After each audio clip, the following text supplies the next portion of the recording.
I remember. Yeah, there was a particular medal that I was rather surprised didn't actually make it in. Are you sad about the loss of Unfriggin' Believable? That's not there anymore? It's replaced with Demon. I didn't know that.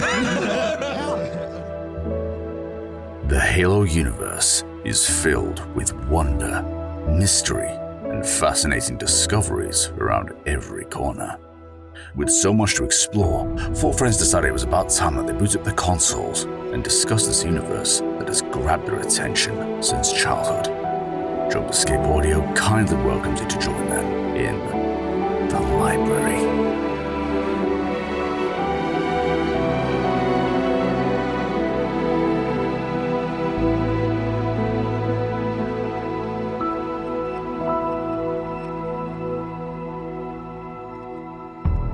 Hello, everybody. Welcome back to the library, the show where we talk about Halo lore. I'm Austin. I'm Shane. I'm James. When Connor's not here, I mess up the This way, order. man. This way. What do you mean with the program? I mean, Connor's right there. He's the VHS player. He is a VHS player. Yeah, Connor couldn't make it here today, which is unfortunate, but that's really his bad. That's none that we can do about that, and he'll be real sad to have not been able to appear for this one, but we'll get into that in just a second. Just before we get things kicked off, as per usual, if there's anybody that you would like to have us talk to, or if there's anything that you would like to suggest for our show, then you can feel free to go to JumperScape.com to find ways to support us, and also get connected to our community, because there's a lot that is happening in the community next year for the 25th anniversary. You don't want to miss out on that. But before we go on these tangents and talk about all the things that we're doing and all this stuff, we have more important things to get to. Because we have, after the wonderful conversation we had with Tim, a little bit of a fun thing happened. There was a little bit of a fun communication we got to have. My friends, welcome, please, Mr. Jeff Steitzer, onto the show. Finally, people have been asking for so very long. How are you doing today, my friend? I'm good. It's early where I am, but it's good. Well, it's so fantastic to finally get an opportunity to say hello. Like I said just a second ago, people have been asking front and back. It's actually, I kind of find it fascinating how much, in terms of the expression that you have for the Halo community, how much people love hearing your voice as a perspective on the community itself. I think of all of the time, things like your Cameo, your TikTok. People love interacting with you. It's absolutely mutual, I have to say, because it really is only recently in the last few years that I had any idea that we had fans at all. I tell this story quite often because it still kind of absolutely confounds me that I didn't know this, but after we did Combat Evolved, I finished my work before the game dropped. And, at the end of the session, which went for like 4 days, my voice was absolutely trashed. And I said, at the end of that time, they said, well, we think that's it. And I said, you sure? I can certainly do more. And they were like, nope, that's it, thanks. And I went, okay, thanks. And I walked out, and I didn't know anything about the game for another 2 years. Completely missed the fact that it had dropped and was a huge success until the day that my agent called and said, hey, you remember that game that you did a couple of years back, Halo? And I went, oh, yeah. She said, they're doing a sequel and they want you to come back. And I went, oh, cool. I said, so it went well? It's sold? And she said, I don't know. That was her response at me, I guess. And that was it. And then it was years after that when I started to actually meet people whose response to finding out what I did could sometimes be alarming. There were many instances when people would ask me if I was a voice actor, and I'd say, yes, I am. And they'd say, do you do a game? And I said, yeah, I'm the voice of God multiplayer announcer for Halo. And they would start to shake. I mean, literally, this happened more than once. Couldn't look me in the eye. And, it was just wild. I started putting it in my biography because I was doing a lot of theater. That was primarily what I did. Mm-hmm. And I was appearing at the Arizona Theater Company in Twelfth Night playing Malvolio. And the last thing in my little bio was, he is the voice of God multiplayer announcer for Halo, or I don't know, maybe I wasn't that specific. In fact, I couldn't have been, because there was an audience talk back of high school kids. And this one girl stood up and she said, "What you say in your bio, you did something on Halo. What did you do?" And I said, "Well, I'm the announcer. I'm the one that says double kill, triple kill." And the entire audience screamed of their lungs. And the rest of the cast who are on stage with me looked at me like, Absolutely true. So it's only recently, in the last couple of years that I've been going to gaming conventions, the cameos I've only been doing for a couple of years, the TikToks as well. And I love it hearing from fans about their experiences with the game and what it's meant to them. Because any voice actor that goes into a job, you never think, I think I'm doing something iconic this morning. It doesn't happen, So to find out that something had, an unbelievable effect on so many people was absolutely gobsmacking for me. And I always say that I am not only incredibly gratified by the response, but I'm also humbled by it as well. I was wanted to ask about that, actually. You mentioned already the fact that you've only recently started going to these conventions and communicating with folks on places like TikTok and Cameo. And we're all about the community here. We love talking about the community and giving those opportunities for people to talk about the things that they enjoy about Halo or just attached to it, like cosplay communities that love making their own Spartans in real life. So what's bringing you out? What's making you now like wanting to come out and talk to the folks that are out there in person? Is it just like you're seeing it grow and you really wanted to be part of how? No, I've wanted to do it for quite some time. And in fact, I've got some friends, husband and wife, that live here in Seattle, John Patrick Lowry and his wife, Ellen McLean. And for some gamers, you might recognize that Ellen McLean is the voice of GLaDOS in Portal. And they were always running off and doing conventions. And I thought, that would be really fun to do. And they tried to push me in touch with their agent, who never responded to my inquiry.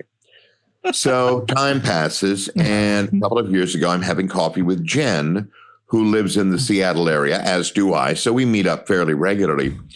And she said, who represents you for conventions? And I said, well, no one. Then I told her about John and Ellen. She said, do you want me to introduce you to my agent and Steve's agent? And I said, sure. And I thought, well, we'll see.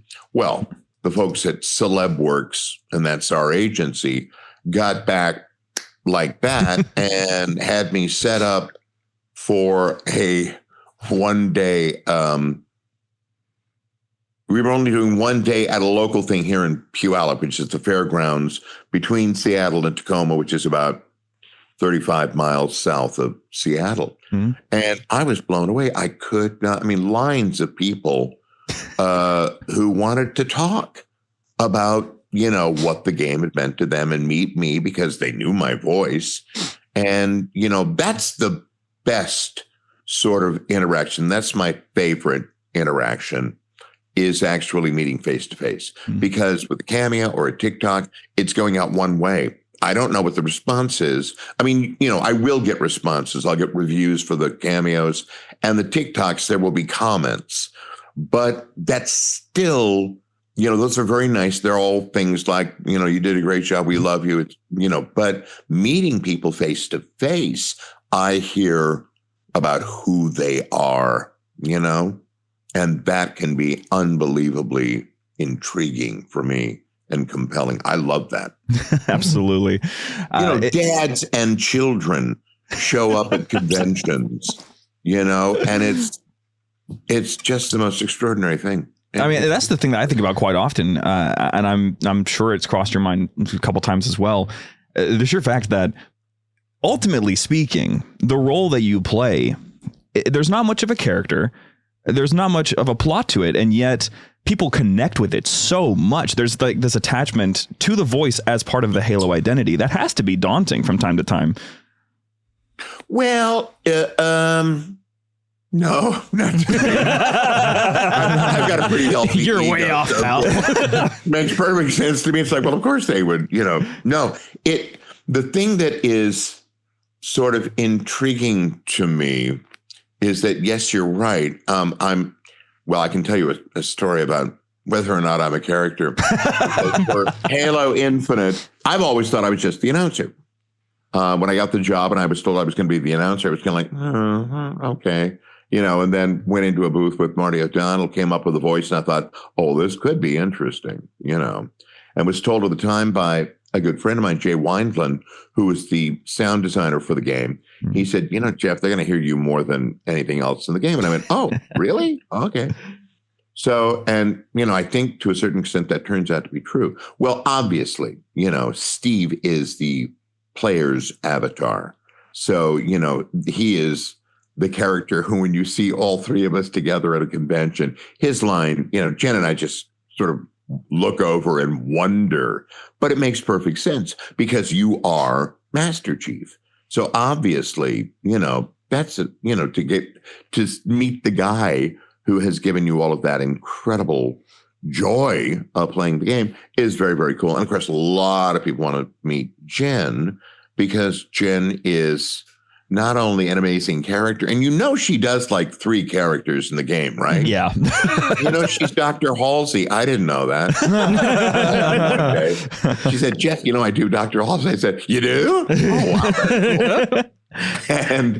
And the weapon.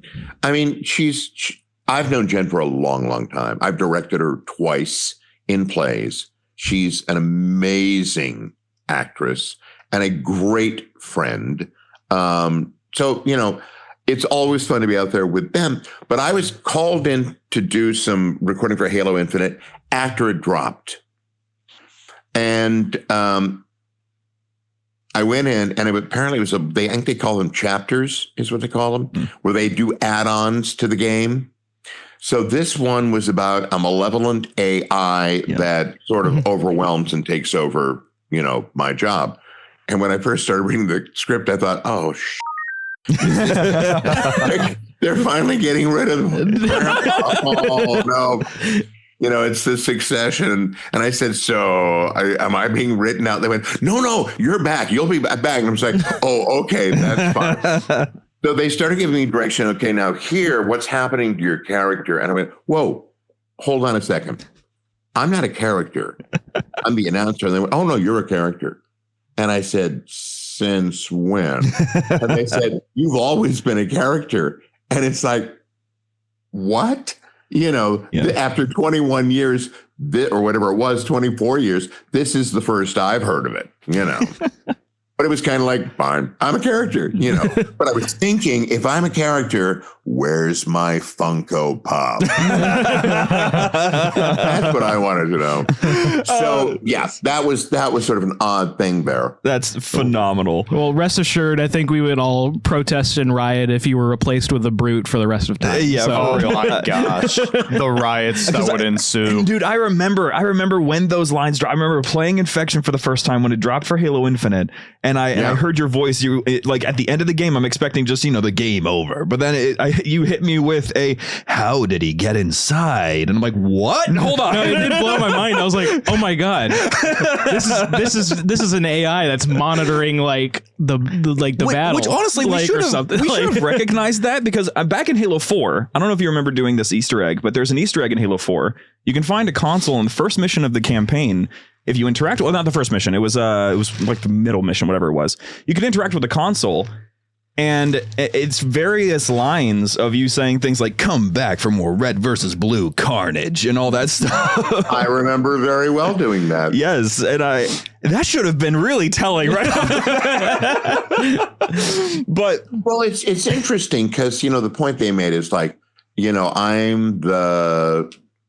I guess I'm supposed to be like an AI. I've never really understood it, AI or something that you hear while you're playing the game. And it's like, I never thought of myself as being in your helmet. I never thought I was in the atmosphere. I don't know what I thought. I just, said the lines they slapped in front of me. But it's fascinating to, watch them trying to evolve the game in all sorts of different ways. Mm-hmm. Yeah, it's excellent, and I think everyone's excited to see when the next multiplayer Halo experience comes. Like, what might change, what might, because that's the fun part that I enjoy, is that when it comes to Halo and how it evolves over the course of time, pun intended. It's funny because people. I don't think people truly appreciate how much fun it is that Halo kind of changes every time there's a new iteration. And this includes, they don't necessarily have to pull you back into the booth every time they do a new multiplayer experience. But the fact that they do means that we get a whole new take, a whole new attempt at it. Like the shift from Halo 3 and Reach, which seems a bit more low and subtle and deep and all that. But then Halo 4, it's like a sports announcer. You're like shouting these lines, and I don't know. Is that? I still love all of your regicide lines. Regicide. I just think of, we have a new king. I'm like, yeah, we do. Halo 4 was like, when I think of like the role that you played in terms of Halo 4.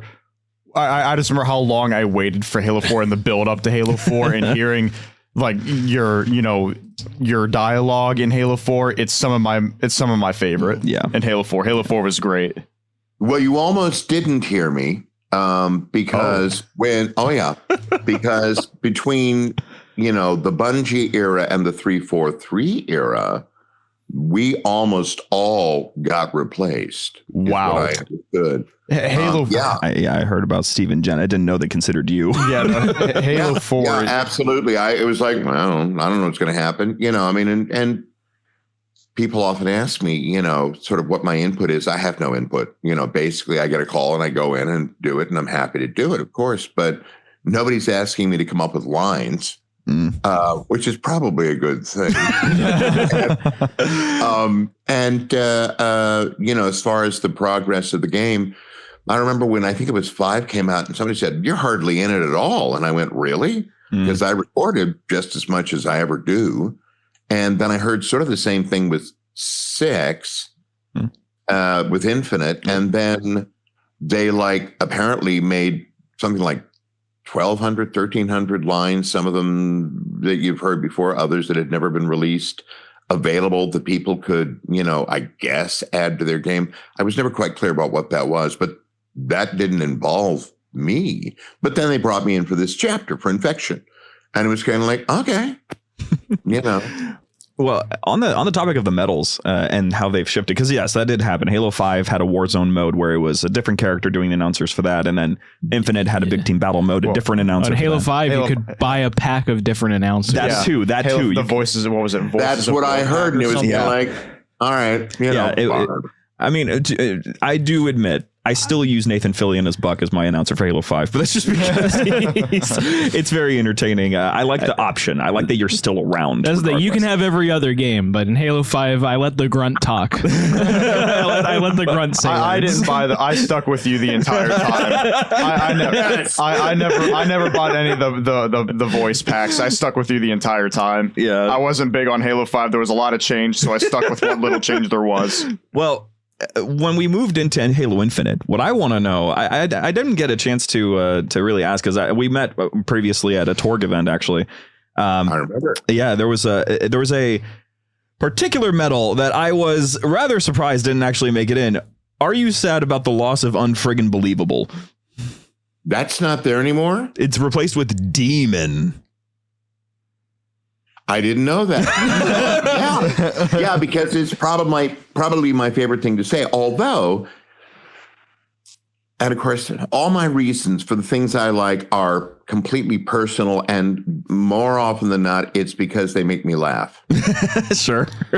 So I love, I should mention that when we first did that line, it wasn't friggin', it was frickin' with a K, which is what made me laugh, because it's like, it's got a plosive sound to it that the G does not. Listen, unfrickin' believable, as opposed to unfriggin' believable. Yeah. Yeah. So I prefer K, and whenever I do it for people like in a cameo, I do it my way. Again, they don't consult me about what stuff they keep and what stuff they lose. Do they? That's just the way it works. Do they explain what the medals are that you're reading, or No. do they just give you, They're just like, we need you to say this, this, and that with no context. is there one that like particularly made you go, "What is this?" Oh yeah. One very specific one. I was working on one of the games. I can't remember which one it was. I think it might have been 2. And I had the line, zombie killing spree. And I went, excuse me. Are there zombies? And they were like, uh-huh. And I said, can you tell me about that? And they were like, no. Nope. I went, all right, fine. Brain. Yeah, those zombie lines I think are actually my favorite. My Action lines are great. My personal favorite, I've said it for years. My favorite metal that I've ever heard you say was Hell's Janitor. That was always my favorite. I forgot that I said it. Somebody asked for it and it was like, oh, that's right. I did say that. It's so good because it Janitor. makes me think immediately of Doom Guy almost every time, just because of him being trapped in hell, but they're not trapped. They're trapped with him. He's not trapped with them. See, now you have a bit of an advantage over me because the only game I really know at all really is Halo. When my kids were little, I got them a Nintendo and I got them a PlayStation because I was a divorced dad, and so of course I was carrying a lot of guilt, and I thought I'd buy them off with play consoles. And it worked pretty well for the time. And they would play things like Super Mario Brothers and Legend of Zelda. And so that's what I kind of knew about games. And it was like, oh, that's fun. And then I got called one day by an agent saying, you've got an audition for a game called, and see if you remember this one, Phantasmagoria. Oh, I've heard of this one. Yep. And I said, what's that? And they say, it's a game. And it's like, what do you mean game? Like a video game. And I was like, oh, okay. So I went and I auditioned and I didn't get it, but I was really intrigued. And I don't know why I thought this, but I thought, I think this could be the future. I think there's going to be more of this. This is kind of amazing. So I need to find out about this, but I didn't own a computer. So I went out and I bought a computer, which I could still afford to do, but I got one and I've got a bunch of games, but I had to learn how to work it. So I took a class from a policeman who taught old people, and we're talking, I was in my 50s, maybe. No, even early, maybe like late 40s. I thought, well, I'm just never going to learn how to work one of them computers. And I went into this cop as the second job was teaching older people. So we all did it. And I went, what? This makes perfect conceptual sense. The idea of going into a chat room, it's like, oh, I get this, and it's not that hard to manipulate. So I got my games, and the first game I bought was Myst. Oh, good pick. Unbelievable game. So good. Blew my mind. Unbelievable. And then I got Seventh Guest, and I got 11th Hour, and I got Phantasmagoria. So the next time they wanted me in for Phantasmagoria for 2, I knew what they were talking about. And in fact, I was originally cast as the villain, but then I had an opportunity to go do a play at a theater I wanted to work at. So I said, yeah, I'm not available. I'm going to go do a play for nothing. That's the kind of integrity I have. Unbelievable. But yeah, so after that, I became a little bit more aware. But over the years, I've had a hard time just keeping up with Halo, let alone, I hear about games like Red Dead Redemption and Doom and Call of Duty, which one of our cast has a big line in. Bruce Thomas has a large role in that. He's the motion capture Master Chief. Yep. But he's also in one of the Call of Duty spinoffs. So, Jen has done other games. I've done other games, but they're, smaller games and things. But, well, I guess, what's the one? Grand Theft Auto. I did something in one of those. It's a small franchise. Yeah. Yeah. I actually found that rather fascinating. Do you have like a criteria of games that you want your voice in, or is it just as they offer you, you're just like, oh, sure, why not? My entire career has been to say yes. I have rarely ever had many ideas as to what I wanted to do, because that way madness and grief lie. You can't really, I'm always intrigued when people say, why did they take that job? It's like, well, because it was offered and it paid reasonably and they could make rent. Years ago, there was a woman who had created the role of Miss Daisy in Driving Miss Daisy off Broadway. And she was on the board of Theater Communications Group, as was I. That was this incredible group that served all the regional theaters throughout the country. And she was an advisory person. They wanted an actress. So Dana Ivy is her name. She was brought in to be on the advisory board. And at one point, she gave this very impassioned, almost, had a hard time keeping from breaking down, speech to all of us about the fact that even though she's considered, or was at the time, one of the most successful actors in New York, she never knew from month to month if she'd make rent. Yikes. So when an actor that you admire shows up in a film where you think, why is Nick Cage doing that? There are two reasons. One of them is he has a lifestyle he'd like to support. And number two is he likes to work. Years and years ago, there was an actor named Ray Milland. Ray Milland won an Oscar for a movie called The Lost Weekend, made by Billy Wilder, who did Some Like It Hot and Double Indemnity and Sunset Boulevard. Oddly enough, it was one of his big successes at the time, not as well, looked at these days. But he did this movie. He won an Oscar as the best actor of the year. And something like maybe 25 years later, he was doing a film called The Man with the X-Ray Eyes, where he would put on these glasses and he would be able to see through women's clothing. Or another film he made was this guy where he was a two-headed creature. His head had been grafted onto Rosie Greer's body, the football player. Oh. What the hell? Needed the money and wanted to be on set. It's crazy how you can become infected by wanting to do the thing you want to do. So whenever anything came up, it was sure, yeah, why not? I mean, there may have been some instances where if it had been, appalling or just like, oh, no, then I'll say no. But more than not, it's like I took the jobs as they were offered. Oh. And I've kept working for over 50 years. It's an impressive career. It's an impressive career. And actually, I was thinking about this. Your roles in Halo, people actually, I don't know if people really recognize the fact you actually have two characters. Because you have this AI character that apparently is an AI, voice of God. I don't know what his name is going to be. Maybe it's just voice of God. But the second character, Brad, I think. Brad. That's awesome. Brad, what do I do? Brad, do.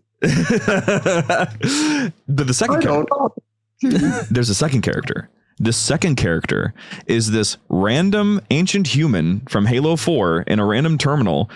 You have one line where you turn and you say, Lord of Admirals, we are positioned above the Forerunner planet. And that's basically it. You are about to glass the surface of a planet, and you informed the Lord of Admirals this. I was wondering if you had any recollection of the context of why they wanted you specifically to play this character. Now, here's what I'll say about that, because I have no explanation. I do not recall recording that, except when I auditioned. Here's the way the audition worked. They had everybody in Seattle who did voice stuff in to audition because Marty wanted to meet all the wonderful actors he'd heard about in Seattle. And I think we do have an amazing, sort of universe of actors who live here. Certainly at that point we did. So all the guys read like a little bit of Master Chief and an Alien. And the women all read Cortana. And then at the end of the audition, we all had to scream like we were being massacred. It's very likely, as far as I'm concerned, that might be one of the lines I recorded in my audition for Combat Evolved. It's not out of the question. Okay. I don't know, because I don't remember doing any other character. The other thing I've always maintained is I would bet you if there was some like AI could go back and find my voice, that you could hear me dying in Combat Evolved. I just have a feeling you can hear me screaming. I don't know that for sure, but I've always maintained it. I have to ask Marty about that. He could tell me. That'd be wild. I like to think that they just snuck it into your sheet, like you were going like triple kill, overkill, Lord of Admirals. You're ready to glass this one. Why does this You're one like, look that's so a weird different? metal. What's that for? Yeah, why? That is hysterical. Oh yeah, I just again this has to do with people's perceptions of how this works. Because certainly, as far as I'm concerned, Steve and Jen have a story. Mm. So all of their stuff is like, they do what actors do everywhere, what I'm used to doing as an actor on stage, back and forth. And, the line that I had to say prompts a line that the other actor has to say, which further prompts me, it's back and forth. Not the announcer. When I when I first walked in and saw the list of saw the pages I was going to be doing, it was about this thick. And there were probably like 60 to 80 phrases, words, lines on every page. And the way we would work it is every thing got its own line. So I'd go, every line was said 3 times. So it'd be like double kill, double kill, double kill, right? And they go, okay, let's take 2. All right, let's go to and we just go through all of the stuff doing it that way. And they might say, give us 3 more, Jeff, and speed it up a little bit or pull it back a little bit, because I'll admit it, I'm kind of a whore. So, I can get a little out of control, with that stuff, because it's fun to do. But that was the way that worked. So, I don't think they would have slipped that in, but I don't remember doing it. Man. I get so curious about this sort of thing, especially now, because we actually recently, there was this random thing. See, I kind of want to just give you a fun little story here about how kind of obsessive the Halo community is about Halo. I'm sure that you've realized this a little bit over the course of time. Yeah. Recently, there has been a 24-year-long search for one actor, because in Halo 2, there was a guy that was named Fleet Admiral Harper, and he had no credits, and no one was credited to him. And it turned out to be Norm Woodall. And I only found that out because Tim was like, that's definitely my buddy Norm. Let me forward him along real quick. And then Norm confirmed it. But that was 24 years of searching just to find this guy. And it just simply took asking. Yeah. Well, I don't know how he didn't get credited unless he just didn't want to be credited, but I don't know why he wouldn't have wanted. Well, that's the thing about, there's a lot of characters within Halo that, like, there's smaller stuff, there's one-liners, it's just every now and then there are just characters that are just, I suppose, so out of the way, or I would guess that they even asked, hey, do you care if we credit, because this would have to be somewhere on the credits list? And I'm like, nah, it's fine. I'm already, because Norm is one of the many, like, he's dozens of elites in Halo 2. Dozens of them. So he was probably just like, I have a long rep already. It's fine.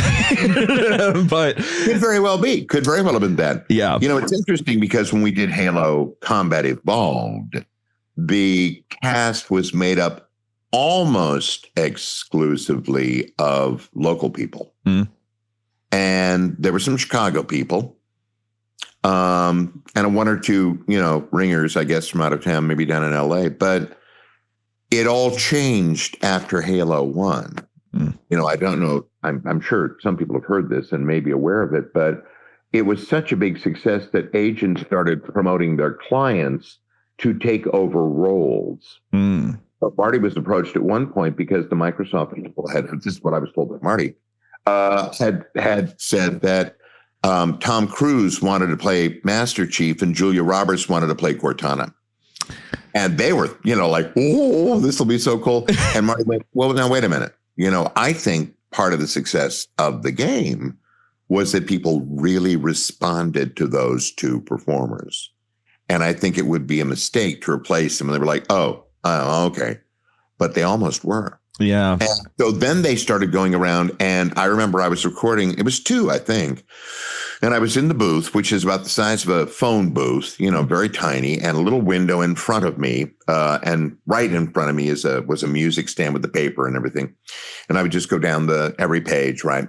And I would look up, as I was tossing a page away, and in through the window, I would see the engineer, my friend Jay, and the writer. And one day I was recording, and they said, we may have a guest come in. Do you mind if, he comes in to watch you? And I went, I don't care. Sure, fine. So I was going down the list of the things, and I looked up, and where there had been 2 people, suddenly there were like 20 people in the room on the other side. And it took me just a second, and I realized that right in front of me was Hayden Christensen, who had just done the Star Wars film. Whoa, that's insane. Apparently, he had wanted to come visit Microsoft. They wanted him in the game. So he had flown up, I think, in his own jet with his friend. And they were like giving him all sorts of action figures and all kinds of swag and stuff. And so he came in to watch me record, and we chatted a little bit. And I congratulated him, and he congratulated me and everything. And then finally, I think it was probably Marty, said, all right, we better let Jeff get back to work. So I went down the list of blah, blah, blah, blah, blah. And I looked back up, and it was just 2 people again. And he turned it down. He did not do the game. But as you know, tons of other people like Nathan Fillion, Peter Dinklage, lots and lots of folks did. That's wild. Yeah, I think that's the first did anyone else know I had about no idea. that? I mean, that's probably breaking news. No, that's got to be like. I've told that story before. Just because when people say, do you have any memories of being in the recording booth? It's like, not really, because the job, this is so hard to explain given what it all turned out to be. But I went into the job. It was business as usual. You walk in, you try to do the best you can for the people who have decided to cast you. You want to sort of prove that they weren't wrong. And I pride myself on going in and not wasting time and giving people what they want. So that was kind of what it was. So there aren't a lot of great stories like, well, yeah, when I was sitting there and Ron Perlman walked in. That never happen. Yeah. And in fact, I only met Steve at the beginning of 2020. Wow. I had never met him. Now, Jen had not met him until 4 was the first game where they actually were in the same place at the same time recording. Prior to that, they were doing it over patches. That's how they did it. Yeah. And they may have even done it separately like they do animation. I can't remember. But I, of course, knew Jen, and I knew, some of the other actors, David Scully, Sergeant Johnson. I've acted with him on stage, but I'd never met Steve. And I tried to meet him a couple of times because, he's a big deal in the voice arena in Chicago. And I've got a friend who does a lot of voice work, who's an actress I've known since I was in college. And I often stayed with her. And so we kept trying to set it up. Well, Steve wouldn't be there. Steve would be down in Florida, or Steve would be busy and couldn't do it or whatever. We just never made it work. So I went out to record Halo Infinite. And I walk in, and there's Jen in the little, pajamas with the dots all over her. Motion capture. And there's Bruce Thomas, who's the Master Chief, and he's in the pajamas with the stuff. And there was another guy whose name I'm embarrassed to say I can't remember, who I believe does the Arbiter, he's about the size of Henry Gibson. He's a very short fellow, wonderful actor, does the motion capture. And there was this guy standing over in the corner watching them. And Jen said, Jeff, have you met Steve Downs? And I said, no. And we chatted for a little bit. And then, since I've been doing conventions, I've had a chance to kind of hang out with him and get to know him a lot better and, obviously adore him. Yeah. But that's just the way it works, I think everybody assumes that we all get together and sit around like you guys are right now. All right, so shall we get going here? It doesn't work that way. That's just not the way it works. Yeah. I think fun. Oh, sure. Yeah. I think that one of my favorite parts about the fact that tossing it back to who is these characters, like who are these characters, who became these characters, the fact that we didn't get these big names and all of that. Some people might see that as a detractor, but I think that probably is why we have such a fun attachment to those who play these characters. Because with the exception of Jen, who has done so many characters, let's say like Steve has done, I think in total 2 games and then was Star-Lord one time for an animated series. Yep. And because of that attachment to the character, when he shows up to an event, when Jen shows up to an event, when you show up to an event, when Tim shows up to an event, the fact that you guys have this availability to be able to actually interact with the folks just makes this so much more memorable for everyone involved. It's like an ongoing story, really, of this, like almost kind of like I think people would compare the Halo community to the feeling of a family. I think that's a very common thing. Yeah. Oh, yeah. I mean, like, I would also say, and this is something that happened. All four of us appeared at that convention you were at, Torg. Yep.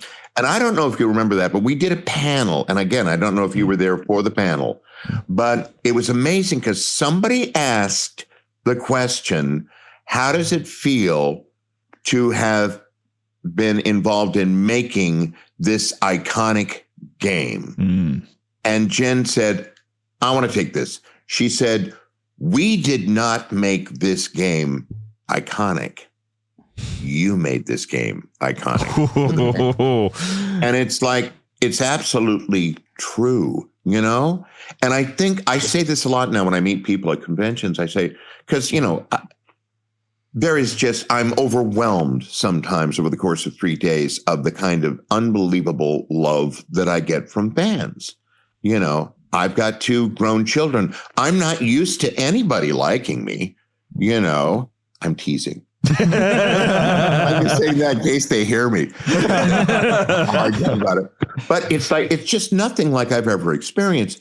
And I try whenever I can to really emphasize to people, and I'll just stop in the middle of what I'm doing and say, look, you need to understand something. We get an awful lot of love from you, but we also feel love toward you because without you, there is no Halo. And that's honestly, that's not smoke. That is absolutely true. Think about how many games just never did what ours did. And it was because the fans became such proponents for it. They were so devoted to it for a quarter of a century, Yeah. Well, I've never had any experience like it, Yeah. Well, that's the thing too. It's just like, most of us, I mean, I'm speaking for at least us 3, and like we grew up on you guys. Like the game started in the early 2000s, and like hearing you, like I had PlayStation. I went over, and like all of my friends that play Halo have a very similar like origin story with the game. Like, oh, I had a PlayStation. I didn't have any interest in an Xbox game, me included. I had PlayStation. I went over to my neighbor's house in around Christmas of 2007, around that time frame, like when Halo 3 was out and at its peak. And I went down to his basement. He's playing Halo 3, and I'm like, what? I'm like, what are you playing, and how can I get it on PlayStation? And I wasn't familiar with the concept. Now you can. Yeah, you can. I wasn't familiar about with 20 years early. Yeah, exactly. I wasn't familiar with the concept of like console exclusives. I'm like, it blew my mind. I'm like, I can only play this on Xbox. Like, I went home after that, and I went right up to my family. Halo 3 was my very first rated M video game. And like I had to work up the gall and the nerve to ask my family for a rated M game. And I was young. I was maybe like 8, 9 years old or at the time. Yeah. I was like, and I'm like, can I get this? And the marketing for Halo 3 was everywhere. Very good. And my mom was like, I should have known you'd be asking for that at some point. She's like, we'll see. And then, Christmas rolls around, rip open the first big box. I see it's an Xbox 360. Yeah. Next box is Halo 3. So again, It's just like you guys, like I mean it when like we grew up on you guys. Yeah. So that's what bringing into like the aspect of, the community, the actors, all of you guys, like it feels like a family because like we legitimately grew up on you guys. You guys are some of my earliest fond memories of gaming. Yeah. Yeah. I mean, like when you speak of like the Halo community and Halo fans, if after we stop hitting record, if I go tell someone like in our community, hey, I talked to Tom Cruise, they'd be like, well, that's cool. If I tell them I talked to you, they'd probably mark out. So it's such a unique and like perfectly cast group of people that makes it. And that's a real testament to Marty, because right? You've heard the story that I was originally cast as Master Chief. Yes, yeah, definitely. Yeah. And then he got sort of, nervous about the fact that he had never worked with me before and turned to Steve, who he had worked with before. And of course, I think, I would be the first person to say, well, that worked out kind of the way I think. things one of the things I've learned over my incredibly long life, I'm 89, I can't remember how old, I'm really old, but, is that things do seem to work out the way they're meant to work out. Things that I thought I had to do or had to have that didn't happen. It's kind of like, well, something else came along that was every bit as interesting, kind of been better. That was the case with this. But it was really kind of remarkable that Marty could come to a town that he did not know, and he could see all the talent available, and he could pick those people that ended up, being in there for the long haul. Yeah. He was really right. This kind of really makes me curious now. I'm curious there. We love Halo. Big fan. I don't know if you know this, but we love Halo. If you haven't been able to pick that up. And there's millions of people who love Halo and all this stuff. We all have this thing that we grew up with. We love this story. But when it comes to you disconnected from Halo, what would you say your go-to, like, what is the story you fell in love with? Oh, look, I have to say I'm a voracious reader. I was taught to read by my mother when I was like 4 years old. And I went to to kindergarten already being able to read. Ooh. And I've never looked back. I've never stopped. I'm generally reading 6 or 7 books at a time because I can't get enough reading. I love to read. I also learned to love movies. When I was a child, I would wake up in the morning and toddle out. I mean, literally a child, toddle out to the room where the TV was, and I'd turn it on and I'd watch snow until the snow turned into a test pattern. And then I'd watch the test pattern until the test pattern turned into, the morning, news, and then it would turn into cartoons. I would sit there for an hour waiting for cartoons. If it moved on a screen, I was there. I love movies, I love TV, all that kind of stuff. And between those two things, I could easily, do nothing but that for the rest of my life. I'm doing a lot of that as it is, but I love stories. Justified, I've seen the whole series probably 4 times. I wait until I've forgotten all the stuff, and then I go back and see it because I think it's got some of the best acting that I've ever seen on TV and some of the best scripts. It's based on Elmore Leonard, one of our best writers. Love it. But then there are other things. My son comes over every 3 weeks or so, and we have a movie afternoon where I will make him a grilled cheese sandwich and tomato soup because that's what he likes. And then we'll sit down and we'll watch a movie together. And we've been going through all the Coen brother movies. Ooh, nice. So yeah, absolutely. And some of the ones I thought, well, I didn't really care for that. Now it's like, what was my problem? Martin Fink is genius, and I didn't feel that way. I was so confused by the way they kept changing genres that it's like, wait, what is this? This isn't Miller's Crossing, It's like, no, it's not. So Ben has decided, my son, that, we'll watch Fargo and then we may move on to something else. But, I love doing that. Yeah. And, taking an individual filmmaker, it's like I just watched this documentary about Martin Scorsese, and I thought, I got to go back and watch all of his movies. It's been years since I've seen Mean Streets or Goodfellas. So it's like, yeah, I guess I have to go back and watch those. Yeah. Excellent stories. I love stories. Yeah. I think stories are one of the more reasons why we got so attached to folks like yourself. I think that what ended up just being simply at first, just an announcer, just saying double kill, triple kill, all this stuff turned into there's a story behind every medal. And you started telling those stories. People still watch a video that someone recorded of you before where it was like, I think it might have been 16 years ago now. It was just it looked like a home video recording someone did in like a house of some sort. I know exactly what you're talking about. Yeah. I was at a party at my friend's house, and one of my oldest friend's nephew was there, and he said, "Hey, Jeff, would you mind if I made a video of you and ask you questions?" And it was like, sure. So then he did, and he posted it. I didn't realize he was going to do that, but he did. And like, within a couple of days, it had 100,000 views, and I didn't know what that meant, So yeah, I know exactly what you're talking about. Yeah, still gets around. And I think that's storytelling is what people love is because you started to tell the stories of the medals. You started to actually communicate these things quite often. And now we're at this point where it's just we love getting to hear more and more about the development of this story, the development of Halo as a franchise, the development of the talent behind it. And that's, I think, also why things like your cameo obviously worked out in a very fun way, because you've mentioned before you love making people laugh. And I think that there's been an infinite number of laughs coming out of your cameo with people making you say the silliest things. Well, and I now just say right off the bat at the end of that, it's like, okay, there you go. I have no idea what I just said. I assume you do. I hope you enjoy it. I mean, we have a. You want to tell them about the button? Oh yeah, I forgot. I'm sure you can see here on our set. We have a soundboard. It is wired in. It's right here.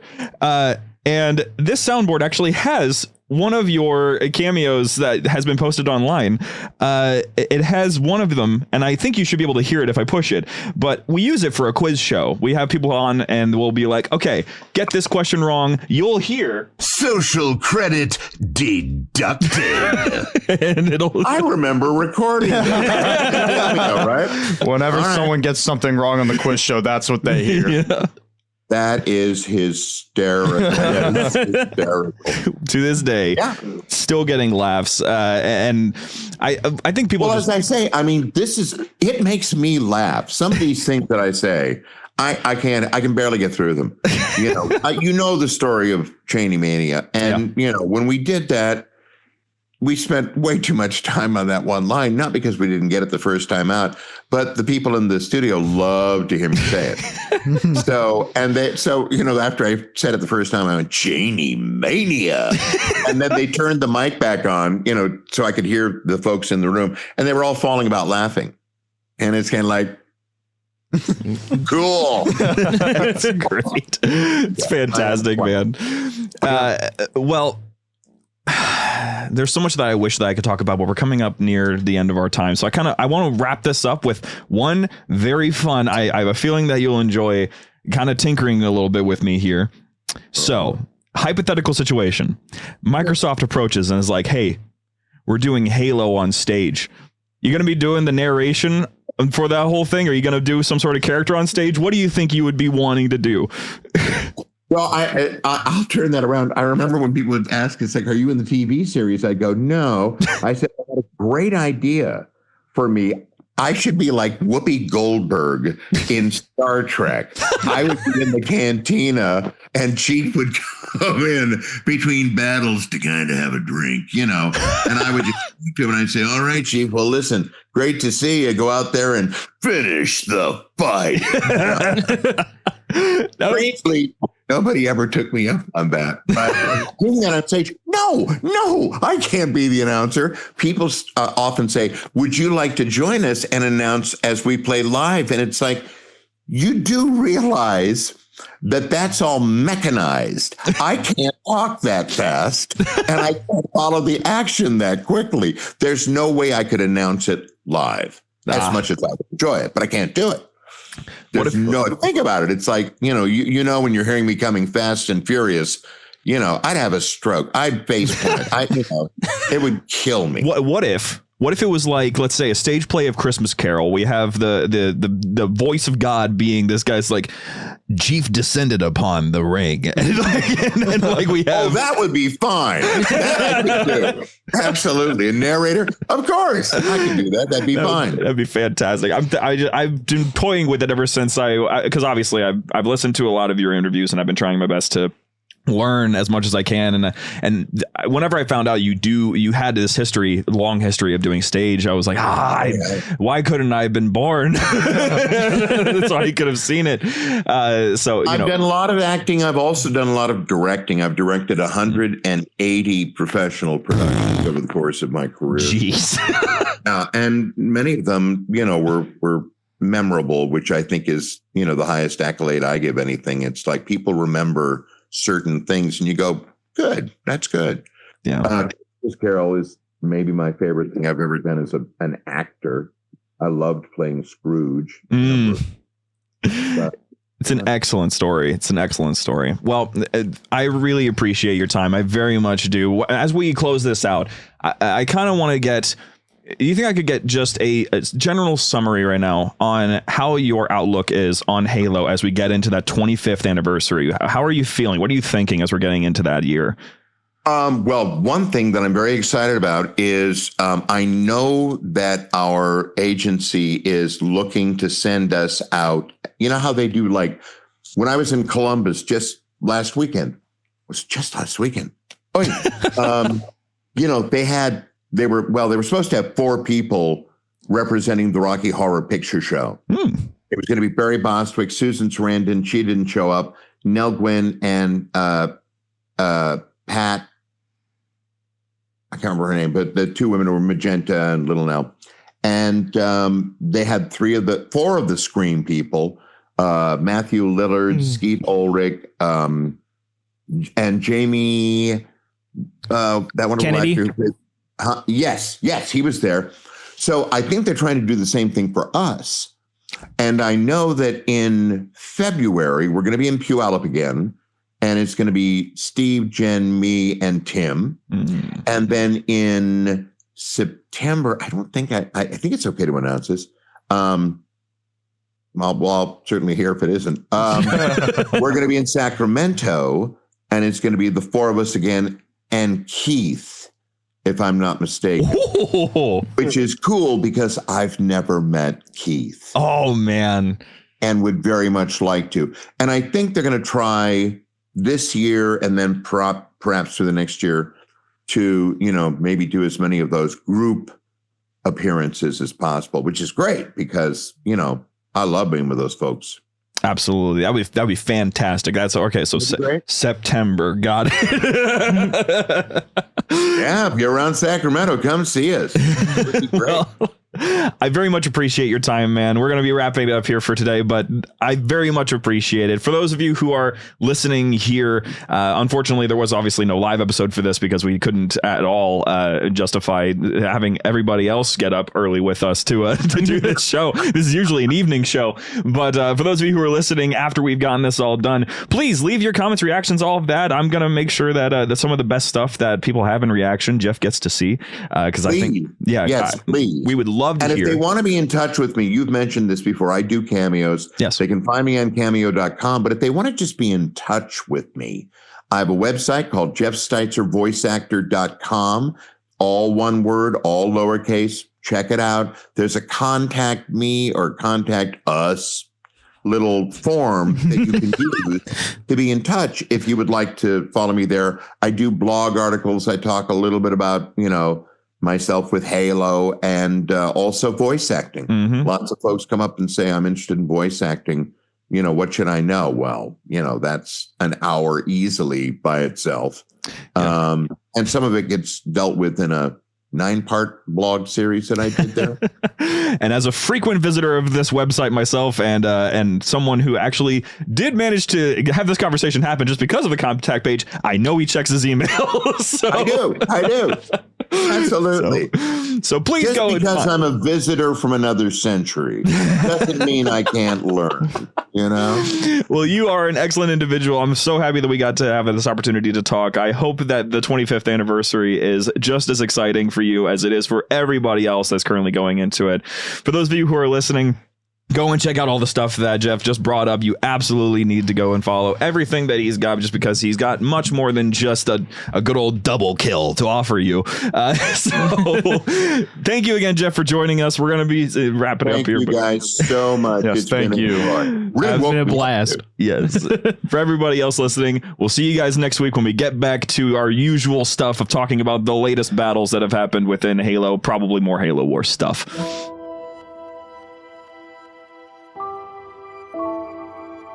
The library was produced and published by JumperScape Audio. Funding was provided by our fantastic patrons on Patreon. If you enjoy the show and wish to support JumperScape's future projects or get some sweet benefits, join our Patreon at patreon.com/JumperScape or become part of this truly special community at discord.gg/JumperScape. Thank you for your listenership, and we hope you enjoyed.